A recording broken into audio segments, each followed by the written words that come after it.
एक समय की बात है। एक छोटे से गांव में रामलाल नामक व्यक्ति रहता था। रामलाल बड़ा होशियार था। उसके 4 पुत्र थे जिनके विवाह हो चुके थे और सब अपना जीवन जैसे तैसे निर्वाह कर रहे थे। परंतु समय के साथ साथ रामलाल वृद्ध हो चला था। पत्नी के स्वर्गवास के बाद उसने सोचा कि अब तक के संग्रहित धन और बची हुई संपत्ति का उत्तराधिकारी किसे बनाया जाए। ये निर्णय लेने के लिए उसने चारों बेटों को उनकी पत्नियों के साथ बुलाया। उसने उन्हें एक एक करके गेहूं के 5 दाने दिए और कहा कि मैं तीरथ पर जा रहा हूँ, 4 साल बाद लौटूंगा और जो भी इन दानों को सही तरह से हिफाजत से रखेगा और मुझे लौटाएगा, तिजोरी की चाबियां और मेरी सारी संपत्ति उसे ही मिलेगी। इतना कहकर रामलाल वहां से चला गया। पहले बहू बेटे ने सोचा, बुढ़ा सटिया गया है, 4 साल तक कौन याद रखता है।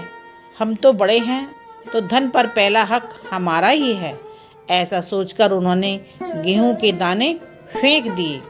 दूसरे ने सोचा कि संभालना तो मुश्किल है, यदि हम इन्हें खा लें तो शायद उनको अच्छा लगे और लौटने के बाद हमें आशीर्वाद दें और कहें तुम्हारा मंगल इसी में छुपा था, तब सारी संपत्ति हमारी हो जाएगी। यह सोचकर उन्होंने वो 5 दाने खा लिए।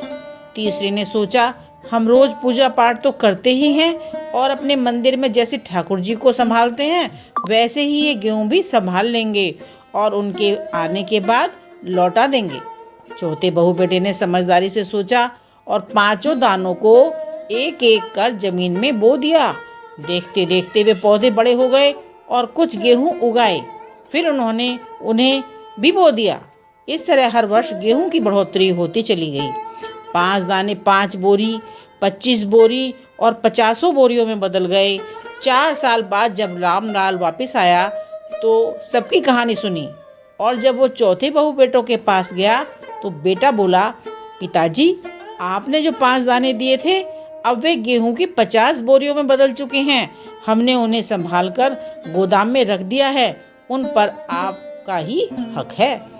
यह देख रामलाल ने फौरन तिजोरी की चाबियां सबसे छोटे बहू बेटे को सौंप दी और कहा, तुम ही लोग मेरी संपत्ति के असल हकदार हो।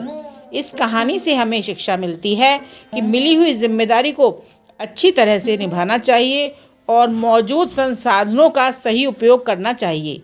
गेहूं के वे 5 दाने एक प्रतीक हैं जो समझाते हैं कि कैसे छोटे से छोटी शुरुआत करके उसे एक बड़ा रूप दिया जा सकता है।